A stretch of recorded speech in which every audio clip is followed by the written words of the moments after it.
A ver, Este, bueno, hola, ¿qué tal? Buenas tardes. Bienvenidos a todos.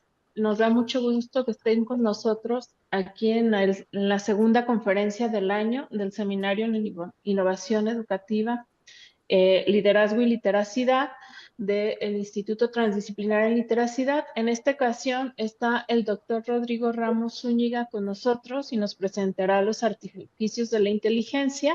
Y bueno, el doctor Rodrigo Ramos es médico especialista y doctorado en neurociencias, es miembro del Sistema Nacional de Investigadores nivel 2, fue director del Departamento de Neurociencias del Centro Universitario de Ciencias de la Salud de nuestra universidad y continúa como profesor investigador en nuestra casa de estudios. También es miembro emérito del Consejo Mexicano de Cirugía Neurológica, de la Academia Nacional Mexicana de Bioética, es académico también de la Academia Nacional de Medicina en México y el Premio Jalisco en Ciencias en el 2014. Actualmente funge como secretario técnico de la Comisión Estatal de Bioética en Jalisco, de la Secretaría de Salud del Estado de Jalisco.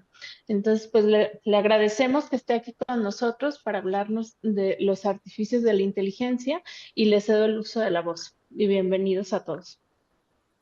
Muchísimas gracias, doctora Mayra, y a toda la audiencia que nos hace favor de acompañarnos, al cuerpo académico y a los profesores que participan en el programa de la maestría.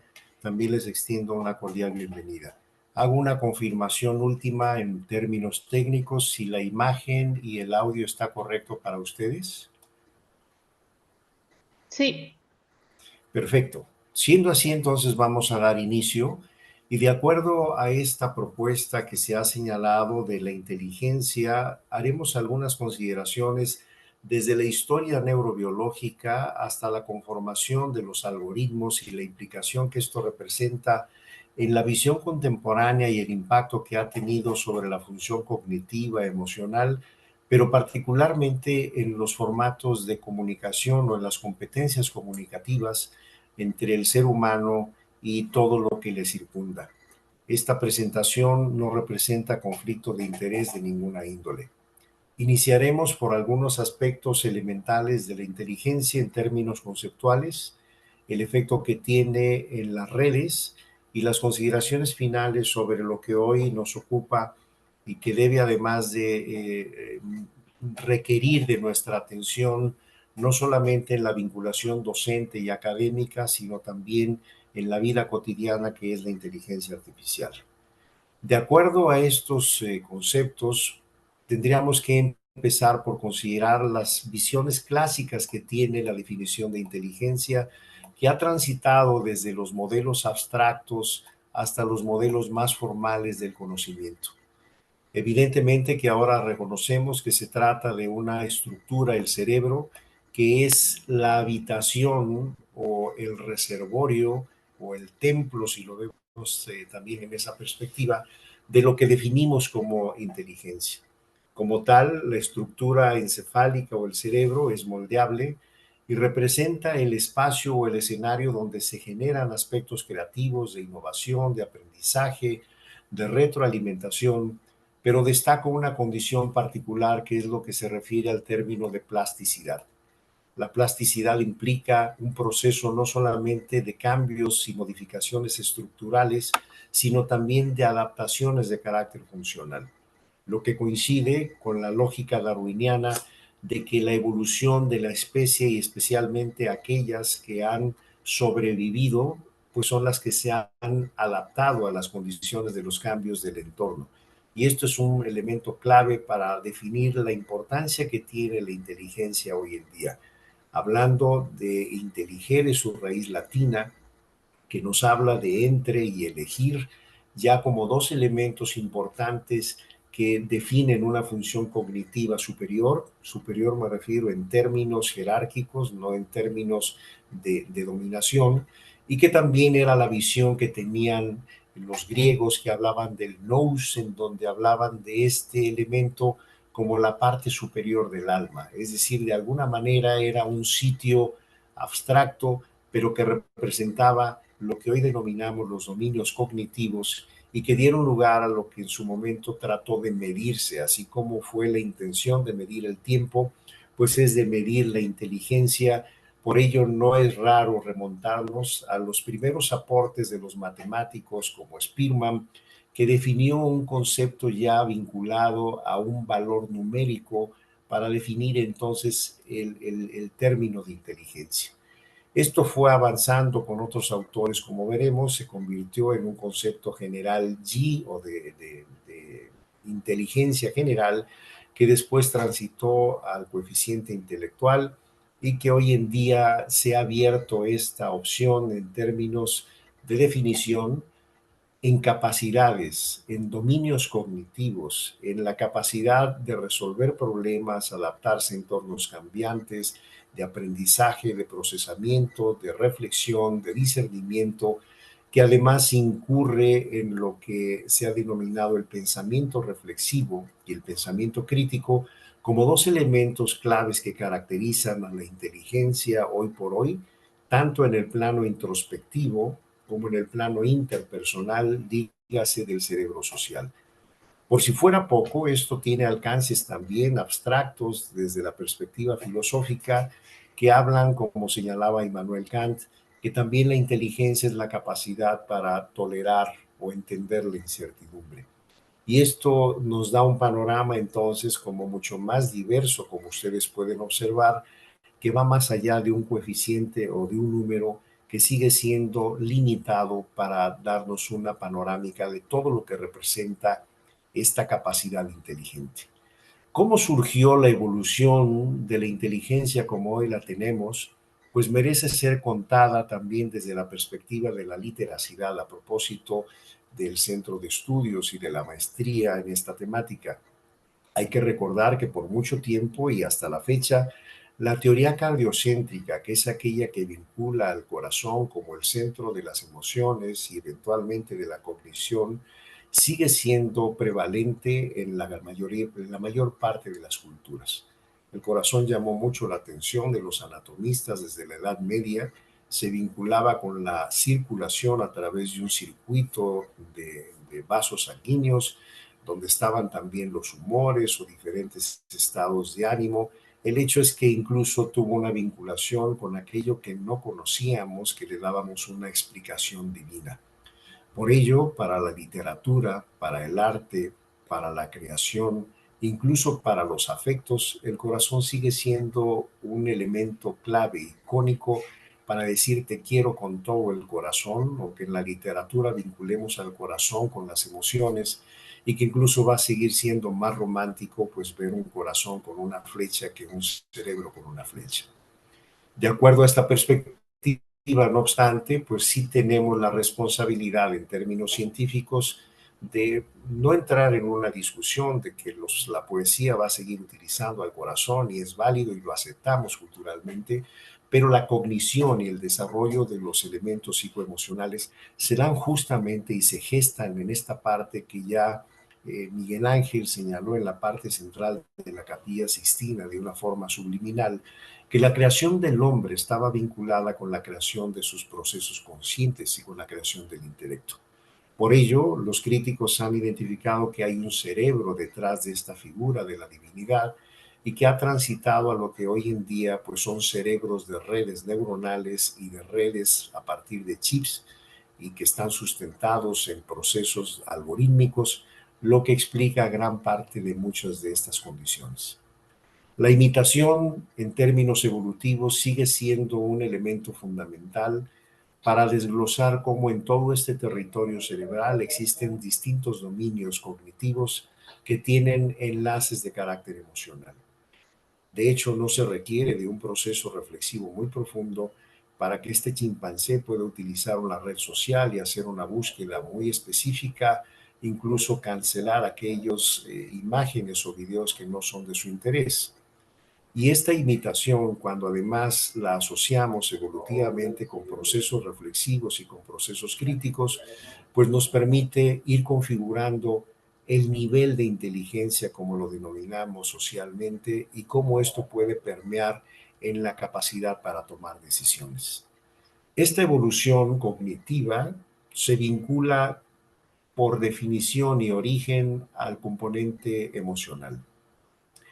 La dupla emoción y cognición nos acompañan desde la evolución más primitiva hasta los últimos días y van determinando a través de procesos muy puntuales, pues no solamente términos de empatía y de comunicación con otros seres humanos, sino de cómo vamos esculpiendo el propio perfil de personalidad y sobre todo a partir del desarrollo del lenguaje. Estas competencias comunicativas son las que nos permiten incurrir en la conexión con los otros a través de códigos de comunicación muy particulares. Un punto que hay que agregar en la parte central de la Capilla Sixtina es la figura que complementa el concepto de autonomía. Finalmente, no hace contacto con el índice de la divinidad y esto determina la autonomía, el libre albedrío, la toma de decisiones, que también se configura como parte de las adquisiciones evolutivas de la inteligencia humana.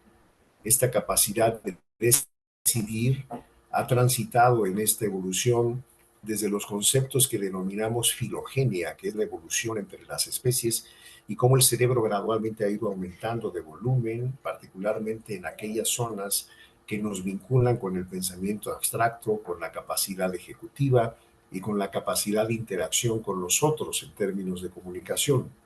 Pero también hemos llegado a un extremo en donde nos hemos convertido en un código y hay una transición entre la personalidad y lo que son los códigos informáticos que hoy por hoy existen en todos los sitios. Por ello, este tema de la inteligencia artificial, si me adelanto un escalón, pues no es algo que inventamos antier,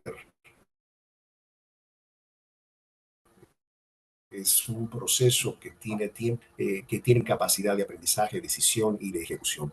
Hoy por hoy es muy común que los datos biométricos pues ya requieren de una identidad particular, la identificación de la imagen, el que utilicen su señal digital para realizar un procedimiento.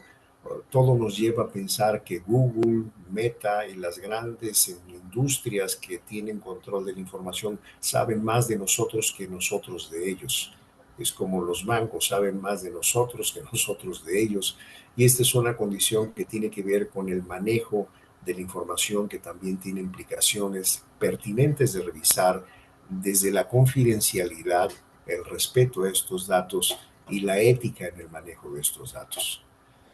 Por mucho tiempo pensamos que se requeriría de una cercanía cableada, si lo vemos en un sentido figurado, para mantener la empatía emocional y la empatía cognitiva. Pero recordemos, si vemos en la imagen de la derecha, en donde la profesora Rebecca Sachs toma una imagen de resonancia magnética funcional dando un beso a su bebé y observan zonas coloreadas que implican una actividad metabólica neuronal, lo que significa que tenemos redes inalámbricas de empatía emocional y de empatía cognitiva, y que cuando hay afinidad, pues estas condiciones se expresan también en zonas que simultáneamente se activan a nivel cerebral, que representan esta comunicación, que es la que hace, como señalan las nuevas generaciones, si a alguien les cae bien o no les cae bien, si hubo clic o no hubo clic, como dicen los jóvenes, o si hubo química o no hubo química. Todos estos elementos son procesos de transferencia de esta red inalámbrica en donde la empatía y las redes neuronales tienen un rol fundamental. Si eso es posible en la red inalámbrica propia del cerebro, pues entonces tendríamos que considerar que es posible en muchos otros escenarios y que tiene precedentes en la historia del conocimiento desde los conceptos clásicos de los griegos de la heurística conectado con eureka, que es la sensación de descubrir algo nuevo o la ciencia del descubrimiento, que sigue siendo válido para lo que son los procesos de búsqueda de información y de datos. La hermenéutica como el arte de saber interpretarlos, que ya describían también los griegos. Y eso lo seguimos haciendo hoy, tal vez nos falta más puntualidad en el sentido de ejercer una actividad crítica con la información que tenemos contacto para saber con qué nos quedamos y qué enviamos a spam. que enviamos a la basura y que no es relevante, porque hoy estamos inundados de una gran cantidad de información, que no toda la información representa conocimiento. Por ello, el pensamiento crítico, reflexivo y el rigor en sistemas metodológicos y procesos es lo que permite que esta información se convierta en conocimiento, o que simplemente esta información ya no progrese y se quede como en el escenario o en el limbo de los datos que no tienen relevancia o implicaciones de carácter funcional o que no son útiles para la toma de decisiones. Por ello, la información se trata de elementos aislados y el conocimiento se trata de elementos interconectados que han sido validados a través de procesos de rigor académico y científico, dígase de nuevo pensamiento crítico y reflexivo, lo que permite entonces distinguir ya estos dos campos de manera muy importante. Por ello, para la toma de decisiones nos sustentamos en el conocimiento, no en las anécdotas.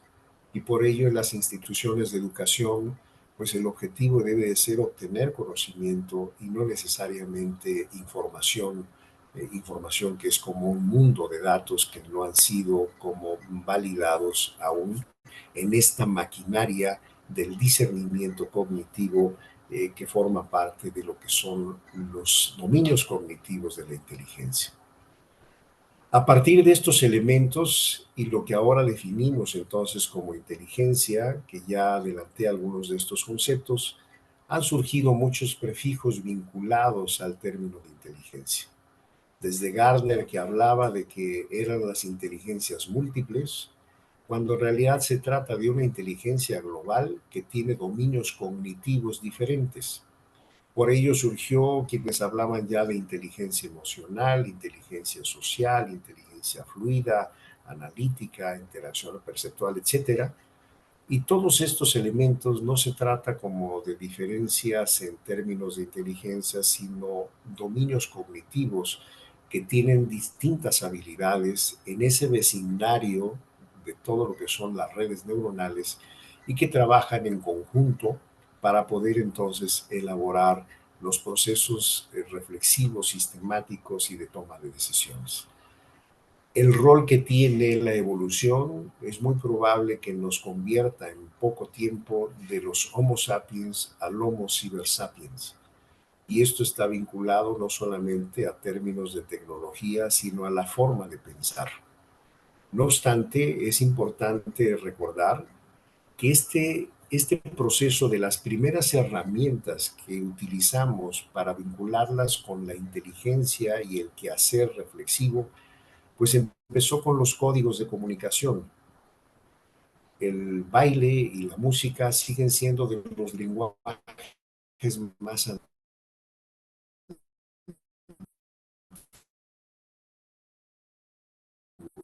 y que probablemente incluso Alzheimer.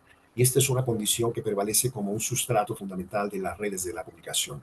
Después transitamos a los petroglifos, los códigos, los textos formales, que tienen incluso toda la historia de las hojas, el papel, la impresión en textos clásicos, pero hoy estamos inundados de una gran cantidad de información digital y se requiere de esfuerzos extraordinarios y de rutas sistemáticas en la educación para saber seleccionar, para saber identificar cuál es la información realmente trascendente. Pudiera parecer que el mundo académico está exento de estos procesos, pero una revisión de la Oficina de Gestión del Conocimiento de la Organización Mundial de la Salud para fines de publicaciones en el área científica sanitaria, identificó que cerca del 60% de las publicaciones pues eran útiles para graduar un alumno, para colgar un cuadro en la egoteca, para aumentar indicadores, etcétera, pero no eran útiles para tomar decisiones. Esa información en conocimiento traducido es más reducida y es por ello que debemos de ser tan selectivos en aquella información con la cual tenemos contacto. Y aquí es donde las redes neuronales nos han ayudado a facilitar esos procesos. No obstante, el proceso reflexivo no viene incluido y eso es una advertencia que hay que hacer a los usuarios. Es la misma advertencia que hay que hacer a los alumnos cuando alguien empieza a utilizar un dispositivo móvil que significa que el uso de un dispositivo inteligente no garantiza un uso inteligente. Eso se lo da el usuario y que de acuerdo a esta aplicación, pues entonces se puede considerar que estas condiciones se pueden permear a través de lo que denominamos los neolenguajes para entender cómo tenemos nuevos mecanismos de comunicación. ¿El audio está correcto para ustedes? ¿Se sigue percibiendo bien como una prueba por un mensaje que he recibido, que el audio a veces no se escucha? ¿Podemos continuar? Yo escucho bien, Sí, doctor. Bueno, yo soy escucha de fuera de la universidad, de fuera del Itrali, y sí, escucho bien. Perfecto. Muy bien. Pues entonces me acerco un poco más si es el caso. Continuamos entonces. Con esta ruta, como la llevamos señalada, ha sido necesario entrar al campo también de la alfabetización. Y aquí el tema de la brecha digital tiene que ver también con otras brechas de tipo social, económico, de las diferencias que existen en los grupos sociales y en la accesibilidad de estas rutas de poder utilizar la información en el campo digital. Es también un reto desde la perspectiva antropológica y social. Por ello, insisto que no solamente es aprender a usar nuevos textos o nuevos iconos, sino que también representa el desarrollo de habilidades lingüísticas y cognitivas, que es lo que hoy en día denominamos competencias comunicativas. Paradójicamente, a pesar de ser la especie que tenemos el sistema de lenguaje más desarrollado, con incluso lenguas alternas y lenguas también reivindicatorias socialmente, como el braille o como la lengua de las señas, eso no ha garantizado que realmente nos entendamos, y eso sigue siendo un reto para la antropología social y para los retos sociales, para la toma de decisiones y el equilibrio de sociedades que buscan vivir en paz. Si entramos al terreno, por otra parte, del algoritmo, casi todo mundo pensamos que se trata inmediatamente de algún chip. Lo vinculamos con el arroba, que también es un término muy antiguo, a propósito de que no es nuevo. La aplicación informática sí, pero tiene otras historias al respecto. Pero el punto está en que el algoritmo, hay una descripción desde el año 780 en donde Al-Khwarizmi, de donde surgió el término también de álgebra en su obra Cumbre, definía ya entonces una secuencia finita de pasos sistemáticos para resolver un problema. De manera que algoritmo, pues es un proceso, es un sistema. Y esto, en la medida en que se ha aplicado a las redes electrodigitales, ha permitido entonces transitar a nuevos esquemas de comunicación que se aplican hoy por hoy al mundo digital y al mundo informático. Por ello, si hablamos un poco del título del libro a propósito de los artificios, que tiene varias connotaciones, me quedo con una para fines de esta presentación que habla que artificio es la máquina o el aparato en el que se hace algo mejor o más fácil que con los medios ordinarios.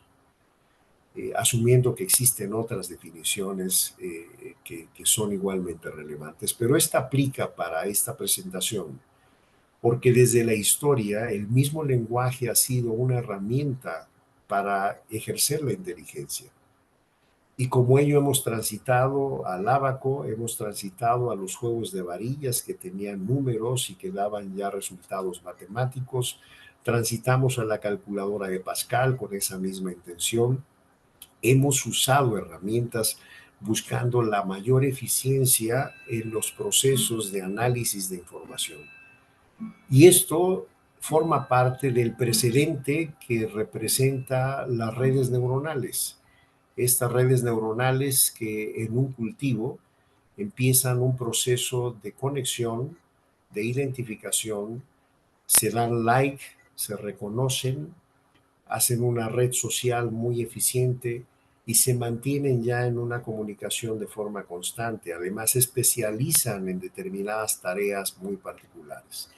El área del lenguaje, vecindarios relacionados con la visión, con la percepción auditiva, etcétera, de tal forma que es un he señalado en el texto del libro que la inteligencia artificial está hecha a imagen y semejanza de la inteligencia humana. No podía venir de otro sitio. Y esto es un ejemplo aplicado de cómo las redes neuronales que observamos en los cultivos neuronales, pues representa entonces las redes de los sistemas digitales que a partir de estos procesos algorítmicos han permitido transitar en el análisis, la retención, el aprendizaje de información y hoy en lo que es incluso la capacidad de tomar decisiones por parte de estos sistemas inteligentes. La evolución que ha tenido este proceso, pues ha sido en varios rubros en donde ha tenido un mayor impacto. Por un lado, la capacidad en cuanto a instrucción y manejo de volumen de información ha aumentado de forma casi exponencial desde las primeras bocetos o las primeras configuraciones de computadoras, lo que habla de un mayor volumen y capacidad de información. Y por otro lado, si evaluamos la magnitud que tenía la supercomputadora en 1956, que prácticamente ocupaba como todo un salón amplio en una galera, con una limitada capacidad de almacenaje de información, ha ido también evolucionando a otras computadoras que son más reducidas en volumen, pero que van aumentando su capacidad de retención de información, al grado de que hoy por hoy los teléfonos o dispositivos móviles pues pesan gramos, pero tienen mayor cantidad de información que lo que podía manejar una computadora de las primeras generaciones. Esta escalada tecnológica eventualmente ha rebasado nuestra capacidad reflexiva y es por ello que también el mundo del consumo, de la obsolescencia programada, pues ha generado estos procesos de crecimiento en las tecnologías más allá de nuestros alcances y esa es una de las primeras reflexiones que debemos de poner en la mesa. Es indudable que los trabajos, la habilidad y el desarrollo que tuvo Alan Turing sobre lo que él llamó el juego de la imitación o la máquina del juego como un principio para ir entendiendo estos mecanismos de aplicación algorítmica a lo que son el balance de datos matemáticos y la coincidencia con procesos más formales de aprendizaje, fue puntualizada años después por el profesor John McCarthy en California, el primero de los casos, Alan Turing, en Inglaterra, y que de hecho hoy por hoy existe un premio a Turing al desarrollo tecnológico vinculado con aspectos de inteligencia, pero quien acuña el término más en forma de inteligencia artificial es John McCarthy. Las aportaciones de ellos como de otros autores que se vincularon también con el escenario del desarrollo tecnológico permitieron generar todo un mundo que es el espacio ambiental, el escenario ambiental en el que hoy vivimos, más o menos, pero desde la consulta que hacen a Siri, lo que les dice Alexa, los anuncios que les llegan a través de la computadora o a través del teléfono móvil, las sugerencias de compras, etcétera. Es decir, vivimos en un mundo que está ya configurado con una gran cantidad de datos que están movilizados por este proceso de la inteligencia artificial de todo lo que nos circunda. Esto también ha tenido un impacto en las formas de comunicarnos, de tal manera que las nuevas generaciones han permeado estos nuevos formatos de la vía digital y ha requerido incluso de análisis muy puntuales desde la perspectiva social, antropológica, psicológica, conductual, comportamental, sobre el impacto que ha generado en los formatos de comunicación humana. La parte sobre todo de la vinculación, del nexo afectivo, emocional, interpersonal, ha sido suplido también gradualmente por estos desarrollos tecnológicos y hoy por hoy hay personas que viven enamoradas de una red digital y han olvidado la riqueza cultural de la interacción humana con todas las implicaciones que esto representa. En el caso de la aplicación a áreas disciplinarias muy puntuales, no podemos dejar de largo una que es fundamental en la aplicación de estos conceptos, que es en el área biomédica. Tanto en la generación del conocimiento, dígase investigación, como en la aplicación de este conocimiento en escenarios clínicos, hablando de la salud colectiva, pero también de la salud individual. Por ello, estos aspectos indudablemente han intervenido en los procesos diagnósticos, en la planeación de nuevas estrategias, en el manejo de una pandemia, en la robótica, en los sistemas especializados que pueden tomar decisiones en corto plazo y darnos información sobre rutas críticas, el universo de aplicaciones y de la gran cantidad de aplicaciones también de teléfono móvil que existen al respecto, pues habla o da cuenta de la gran cantidad de elementos que se encuentran vinculados con la inteligencia artificial hoy por hoy. La ruta ha ido más allá. Esto significa que a partir de que se logra una interacción, dígase una interfaz entre el cerebro y un chip o una máquina, pues esto entonces genera ya una vinculación más directa en estos procesos. Si no fuese por el implante coclear, muchos niños no tendrían la oportunidad de escuchar ni una voz ni una música. No podrían hablar además porque esto se vincula con el lenguaje. Y vamos más allá, que se trata no solamente de implantes en la parte superficial, sino de implantes profundos, que es la forma en que muchas personas con Parkinson pueden lograr dar unos pasos. O en el caso de los avances en la Universidad de California, en San Francisco, como una interfaz en una conexión directa con la zona cortical permite hacer una transferencia de lenguaje en una persona que perdió la comunicación, o como una interfaz también en la médula espinal a través de un sistema electrofisiológico puede lograr que alguien que tiene paraplegia pueda dar unos pasos. Es decir, la incursión de la tecnología, la inteligencia artificial en esta interacción cerebro-máquina es una realidad que no es aún una aplicación sistemática, pero que avisora posibilidades sustentadas en estas redes algorítmicas y la interacción con las redes neuronales que fueron su origen. Todos estos retos y avances no excluyen las posibilidades de conflictos y dilemas éticos. Por ello, es importante que ahora que muchos algoritmos forman parte de la vida cotidiana y que forman parte además de las decisiones humanas, es importante que esta interacción entre la inteligencia humana y la inteligencia artificial no obedezca a procesos de subordinación, que se generen una coexistencia pacífica, diríamos, y una coexistencia equilibrada para que se puedan, por un lado, ponderar y obtener los beneficios de este tipo de estrategias, pero también sin menoscabo de lo que es el control, que de hecho el sistema de inteligencia artificial tiene sus propios controles internos, pero aquí hablamos además del control de la inteligencia humana para poder normar estas conductas. Por mucho tiempo pensamos que los sitios más recónditos de nuestra memoria y de información que ahí guardábamos, pues sí podíamos conservarlas en secreto. Hoy por hoy pueden muchos de estos datos quedar expuestos y por ello han surgido estrategias que no habían sido consideradas referente a los derechos a pensar con libertad, a los derechos a resguardar nuestro propio almacén de información, que parecía un tema muy distante en la discusión tanto jurídica como en la discusión científica, y que hoy lo estamos viendo como una pertinencia para entrar en estos nuevos retos de la inteligencia humana y la digital.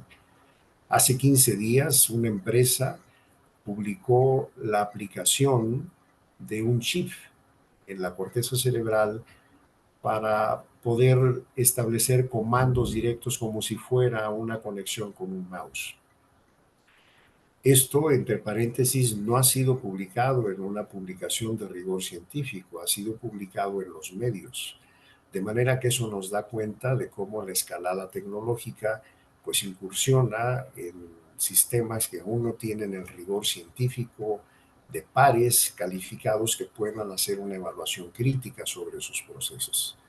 Por ello es parte de la recomendación de la Organización Mundial de la Salud, de la UNESCO, respecto a la prudencia y a la regulación, la necesidad de regulación para que este temor evolutivo pues no nos conduzca a una involución que pueda representar otro tipo de factores de riesgo en el curso de la historia.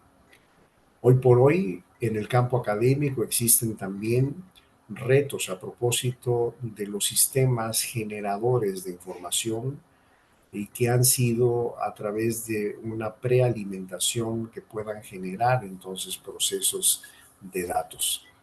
Esto en el mundo académico ya dio alertas cuando se habló de autores no humanos o cuando exponía a condiciones de plagio o cuando había el riesgo de que muchos productos se generaran a partir de estos chat GPT y todos los congéneres que han evolucionado al respecto y que utilizan las bases de datos. Una conversación, por ejemplo, que viene publicada en el libro, describe puntualmente las respuestas que se le hacen al chat GPT y que puede ser suficiente para aprobar un examen de certificación médica o que pueden ser suficientes para hacer una prescripción terapéutica o diagnóstica, pero cuando se llega a las preguntas más finas, finalmente el chat GPT acepta que toda la información la tomó de Google. Esto representa los riesgos y las ponderaciones que se requieren de hacer desde la perspectiva ética. Hoy por hoy hay muchas personas que se encuentran preocupadas sobre el hecho de que la inteligencia artificial puede desplazarlas de sus trabajos. Pero la realidad más latente es que el no conocer la inteligencia artificial los puede poner en desventaja con otros que sí conocen la inteligencia artificial. Por ello, ha sido necesario replantear las revisiones pertinentes, las medidas de alerta y de cautela necesarias para no incurrir en condiciones disruptivas en donde estos sistemas desplacen nuestra capacidad de decisión, nuestra capacidad de interacción y nuestra capacidad creativa, reflexiva e incluso en términos de dignidad humana de lo que debe decidir en términos creativos una inteligencia humana. La UNESCO ha considerado que hoy por hoy la inteligencia artificial está en todo el mundo, con las salvedades de la brecha digital, la brecha educativa y las brechas de tipo social. México ocupa la sexta posición en el desarrollo y aplicaciones y uso de este tipo de sistemas. No obstante, existe aún reconocido que se carece de un marco normativo. Se ha planteado si es necesario que estos procesos tengan una personalidad jurídica en términos de responsabilidad social, en términos de gobernanza y la necesidad de establecer los límites al respecto en todos los escenarios donde puede aplicarse. El escenario académico en las instituciones de educación no es un asunto menor, puesto que a pesar de que estos avances han facilitado mucho los procesos de manejo de datos, no pueden sustituir al profesor. Y la parte reflexiva, crítica y creativa va a seguir prevaleciendo como un elemento fundamental en los procesos de aprendizaje y sobre todo en la toma de decisiones. La UNESCO, igualmente, en el 2021, ha señalado la importancia de que se respeten criterios fundamentales con el uso de estas rutas tecnológicas, entre ellos el respeto a la dignidad humana, el respeto a la información, la confidencialidad y los datos que son sensibles, que forman parte también de las nuevas rutas a tener un poco más de regulaciones al respecto. y que finalmente la aplicación de todas estas estrategias se encuentren centradas en la persona, se encuentren centradas en la educación o, como dice textualmente la UNESCO, en el beneficio común y no en la práctica de consumo que puede llevarnos hacia otras rutas de mucho más complejidad. En los últimos años he publicado algo sobre la neuroética y no se trata solamente de aplicarle el prefijo a lo que es de neurociencia para la ética, sino que actualmente sí hay evidencias, por un lado, de la neurociencia de la ética, porque reconocemos las rutas neurobiológicas en donde reside la capacidad de discernir lo correcto y lo no correcto en el cerebro humano, pero también en el cerebro de evolutivo, que hemos comentado eso en sesiones anteriores, me refiero de otras especies. La ética en la neurociencia, que también es neuroética, es cuáles son los preceptos deontológicos con los cuales se maneja la generación del conocimiento y la aplicación de este conocimiento. Y hoy por hoy también surge en la escena la neurociberética, en donde en la era de la neurotecnología, los dispositivos, tanto los de uso externo como los de interfaz para conexión directas como un marcapaso, implican entonces también consideraciones éticas al respecto. Por ello, en la parte final del libro hago una reflexión en donde, no obstante, en los avances que plantea la inteligencia artificial, se debe de considerar que esta reacción premeditada puede conducir a alucinaciones sobre la realidad, incluso a confabulaciones, donde la persona puede creer ciegamente en lo que es el círculo o la burbuja de su propia red. Es lo que se ha denominado como el echo chamber, esta cámara de eco en donde solo escucha lo que se ha seleccionado para el usuario y le puede dar una impresión de una realidad distinta que no es la realidad como se presenta como tal. Por ello es tan pertinente que los nuevos Homo Cyber Sapiens preserven esta identidad abierta al aprendizaje diverso del desarrollo tecnológico, pero en un escenario de preservar a su vez la dignidad creativa y la inteligencia que siente para poder seguir fortaleciendo estos elementos de la creatividad más genuina, que es la que nos caracteriza en nuestra identidad humana y la que nos permite mantener una interacción más equilibrada como sociedad. Yo les agradezco el favor de su atención, la gentileza de haberme invitado a compartir con ustedes estas reflexiones. El libro también está a su disposición, tanto en electrónico como en libro impreso, y quedo abierto a sus comentarios en el caso de que hubiera alguna intervención. Muchas gracias. Muchas gracias, doctor Rodrigo. Pues muy interesantes, ¿no? Todos los avances tecnológicos de la inteligencia artificial. Entonces, bueno, ahorita ya abriríamos la sesión para preguntas, ¿no? O comentarios de los asistentes. No sé si alguien puede levantar la mano o directamente abrir el micrófono. Bueno, aquí ya está el doctor José Manuel Pérez Ángel, si gusta. Pues felicidades, Rodrigo, por tu excelente plática. Pues es muy interesante lo que es la inteligencia artificial. Como dice Rodrigo, pues ya pasamos a ser de Homo sapiens a Homo cyber sapiens, ¿no? Y lo que mencionaba sobre la antropología, pues efectivamente a veces vemos los avances tecnológicos y vemos que pudieran tener muchas implicaciones, tanto legales, éticas y de todo tipo. En el caso de los médicos, pues entramos a cirugías y cada vez entramos menos porque hay cirugía robótica, la cirugía laparoscópica, entonces nos van desplazando, ¿no? Por decir algo, bueno, qué bueno que se va avanzando y la cirugía es menos invasiva, ¿no? Pero ya cada vez nosotros pues quedamos como un poco relegados, pero sin embargo, la misma, ¿cómo se llama? Evolución de nuestra sociedad y la tecnología pues tiene que ser beneficioso. Mi hijo acaba de poner un foco y le habla a la Alexa y sube la intensidad de la luz, bájala, apágala, cállate. Hombre, digo, qué interacción, pues no tiene otro hermano.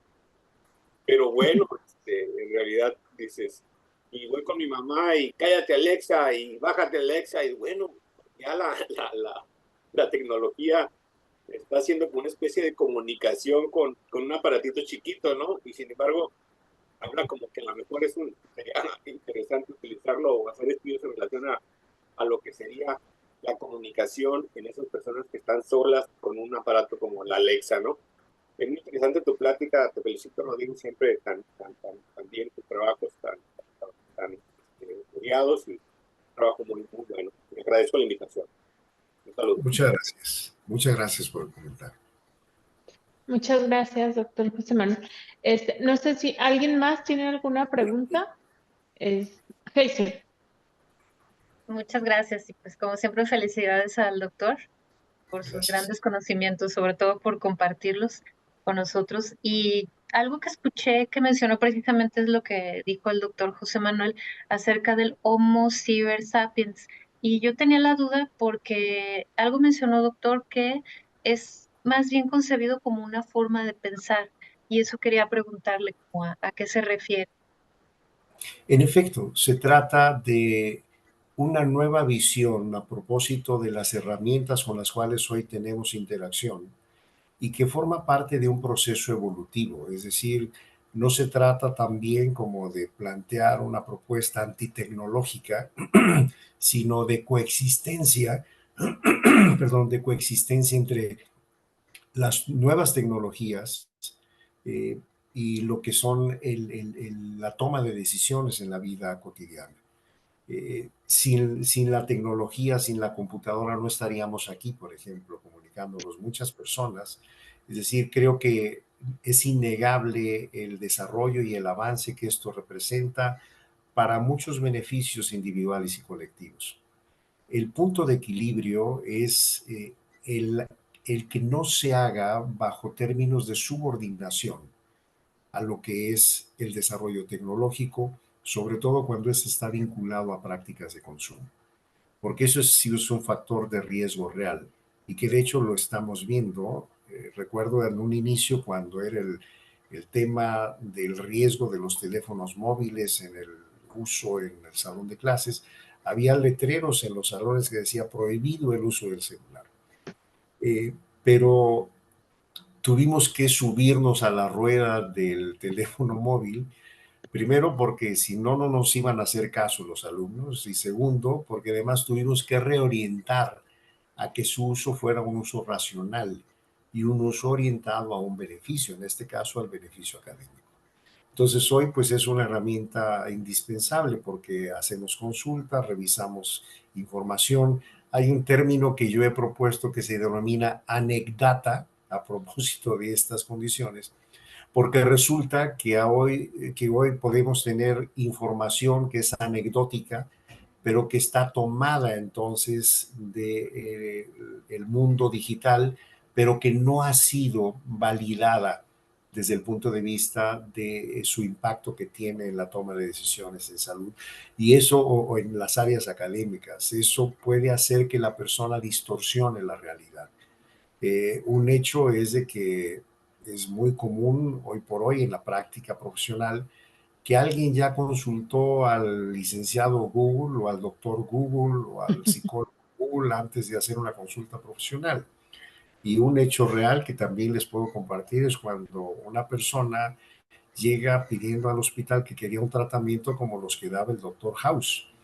Es decir, ya la pérdida entre la realidad y la ficción ya era evidente en este tipo de procesos. Entonces, es en donde debe de prevalecer que la parte creativa, reflexiva y la parte humana sobre todo, pues entonces no puede suplirse, al menos hasta ahora, con una entereza completa de lo que pudiera ser entonces el adelanto tecnológico. Muchas Gracias. gracias. Muchas gracias, doctor. Blanca. Sí, bueno, justamente con todo esto que está diciendo que me parece sumamente interesante y con todos estos bemoles que se tienen con las inteligencias artificiales y que luego el miedo que les tenemos en muchos sentidos, yo le preguntaría, todo esto de la inteligencia, así como nos dice que nos tuvimos que subir a la rueda con el teléfono y con todo lo que se ha venido dando y con todas las aplicaciones tecnológicas, las inteligencias artificiales podrán tener en algún momento alguna aplicación en las neurociencias. Yo recuerdo que, por ejemplo, en alguna de las clases que tuve con usted, veíamos a la bailarina, ¿no? Que ya tenía esta demencia senil y que cuando escuchaba la música se movía. ¿Será que con la inteligencia artificial podamos de alguna manera propiciar que el cerebro siga trabajando o hacer alguna cosa de ese tipo? Esa es mi pregunta. Sí, hoy por hoy es una herramienta que ya está siendo utilizada en diferentes niveles de procesos. Desde la nieta que le hizo una aplicación en el móvil de su abuelita para que recordara los horarios de sus medicamentos, dónde quedaba el refrigerador o qué tenía que hacer en su agenda del día en una persona mayor que estaba sola la mayor parte del día y que tenía ya un proceso demencial, hasta procedimientos en donde en el Parkinson hay electrodos profundos que se aplican y hacen que la persona tenga su propio marcapasos, así como hay marcapasos en el corazón, pues hay marcapasos ahora para el cerebro. Y que estos pueden estar a nivel superficial en la corteza o a nivel profundo. Entonces, esto ya es algo ordinario, es algo cotidiano, esta interacción en diferentes niveles. Muchas de las estrategias de rehabilitación física, psicológica, neuropsicológica, se sustentan en rutas de inteligencia artificial, que son como una herramienta coadyuvante a la supervisión del terapeuta en este caso. Entonces, creo que ese binomio ha sido muy productivo, ha sido muy eficiente.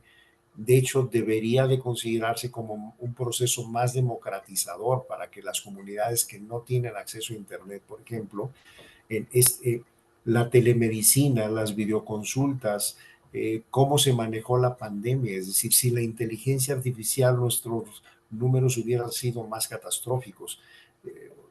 Paréntesis de cómo se decidieron las cosas en las decisiones humanas, ese es otro tema, ¿no?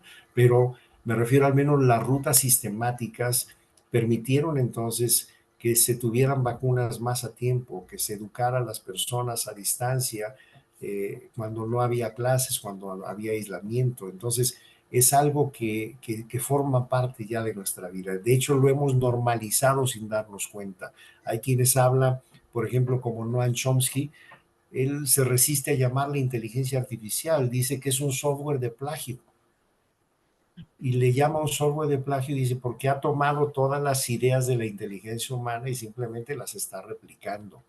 Entonces, es una perspectiva de un lingüista a propósito, ¿no? Entonces, esto nos habla de cómo hay una diversidad en todo esto, pero si hacemos un listado de todas las veces que ustedes están al día con inteligencia artificial en decisiones cotidianas, verán que son muchísimas ya y que somos usuarios sin darnos cuenta. Es más, muchas veces somos parte del experimento sin darnos cuenta y ahí lo que es la invitación a conocer del tema, pues es estar conscientes de ello y a ponderar entonces el uso racional de estas herramientas. Gracias. Gracias, Blanca. Bueno, en los comentarios, Adriana Ramírez lo felicita por la conferencia y el doctor José Manuel, felicidades, Rodrigo, muy buena plática. Y pues pasamos a Homo Ciber Sapiens. Sería muy útil que el conocimiento en compendio se pudiera usar en los juzgados, viendo casos similares y con unas respuestas ya o dictámenes que facilitarían los juicios si no fueran tan prolongados. Sin embargo, los abogados se quedarían sin trabajo. Es una reflexión y comentario. Gracias por la invitación. Bueno, doctor, a mí me parece muy interesante lo que está hablando sobre los términos de subordinación, ¿no? Y creo que es algo como que tenemos que estar todo el tiempo cuidando, porque ahorita que mencionó la pandemia, también, ¿no? Me acuerdo que cuando en los momentos más trágicos y prolongados de la pandemia era como, no, sí, ya vamos a cambiar, ¿no? La normalidad es lo que estaba mal y tenemos que aprender. Y yo ahorita ya no estoy tan segura de que esos conocimientos que tuvimos de la pandemia los hemos aplicado. De hecho, creo que nos quedamos con algunas de las peores prácticas de la pandemia, por ejemplo, relacionadas con la tecnología, ¿no? Por ejemplo, no sé, el WhatsApp. ¿no? Que todo mundo ya cree que creemos, ¿no? Incluida yo, que podemos, que todos estamos disponibles en cualquier momento y somos súper groseros con los tiempos y la privacidad de los demás. Entonces, no sé cómo, o sea, me parece que lo que nos está diciendo usted, que tenemos que tener mucho cuidado en estos términos de subordinación y tratar de encontrar este punto de equilibrio, tiene que ver con esto, pero por ejemplo, yo creo que el sistema educativo pues sigue teniendo muchas brechas de desigualdad, ¿no? En diferentes comunidades y espacios. Y no sé si usted ha reflexionado un poco sobre esto, ¿no? Sobre cómo podríamos utilizar esta inteligencia o cómo se podría llegar a este punto de equilibrio, o no sé si tenemos la criticidad para realmente no llegar a esta subordinación de la inteligencia. No sé cómo plantearlo y no sé si me Sí, da a entender. sí, sí, y ha sido parte de las rutas reflexivas en este proceso. Y lo planteamos a partir de hechos como muy concretos. Un dron antes era un proceso solamente una tecnología exploratoria. Hoy un dron se ha convertido en un arma, por ejemplo. Muchas de las decisiones que se han tomado han sido erróneas porque la ruta sistemática que alimentaba los procesos no era la apropiada. Entonces, eso ha requerido ya que los mismos sistemas informáticos postulen la pertinencia de lo que son los controles internos y los controles externos. El control interno que lo haga el propio sistema operativo, podríamos decir, pero los controles externos de supervisión que necesariamente deben de ser regulados por la inteligencia humana. Ese es un primer punto. ¿Por qué? Porque los procesos reflexivos y críticos pues todavía no llegan, aunque se han acercado mucho, y hay veces de hecho confunden de que es tan exacta la respuesta que da la inteligencia artificial que pensamos que hasta es otra persona, ¿no? Y que esto tiene como estos riesgos que requieren siempre del acompañamiento de que la decisión final, el botón final, el clic final, sea la inteligencia humana la que lo establezca. Porque esto es lo que va a permitir que haya justamente este equilibrio y que este proceso de sistematización no nos rebase en las áreas, en muchas áreas de decisión como tal. Eso nos habla también de que no está exento de otro tipo de riesgos circunstanciales. En la pandemia, por ejemplo, uno de los conceptos inapropiados que pudieron dar como muchas consecuencias fue cuando se empezó a hablar del aislamiento, cuando en realidad era como marcar como distancia desde el punto de vista físico para evitar el contagio. Pero hay quienes lo tomaron o lo manejaron como el aislamiento social y hubo personas que prácticamente vivieron encerradas 6 meses en sus casas sin salir. Eso generó mayores adicciones, generó depresión, generó ansiedad, generó violencia doméstica, generó una serie de otro tipo de trastornos que tienen relación justamente con eso, es decir, con esa pérdida de equilibrio entre una decisión técnica de un software de lo que sería como la decisión humana. Entonces, se trataba de estar en distancia, pero no de aislarse socialmente. De hecho, es cuando más necesitamos estar cerca de los otros por los medios apropiados para no estar como en ese aislamiento que tuvo tanto impacto psicológico.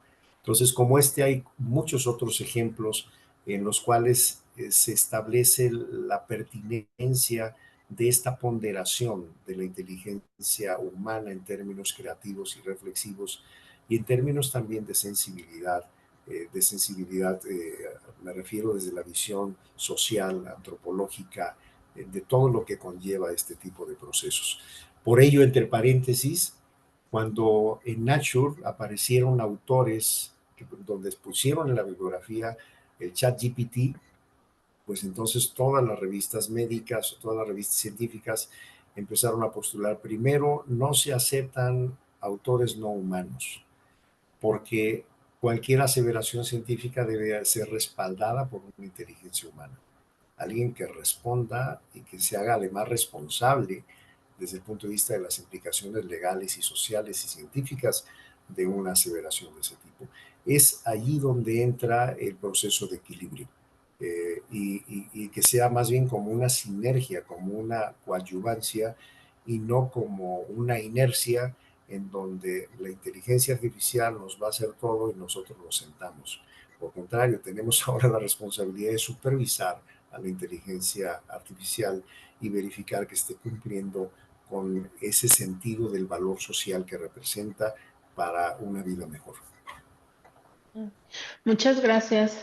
Creo que es muy tranquilizante escuchar, ¿no? Esto, porque luego también, ¿no? Tenemos estos comentarios súper amarillistas de que, ya, la inteligencia artificial nos va a matar, ¿no? Sí, Entonces es como, pues, interesante, ¿no? De saber que tenemos inteligencia, que debemos usarla y que sí, tendríamos que saber cómo parar, ¿no? Lo que estamos así es, creando.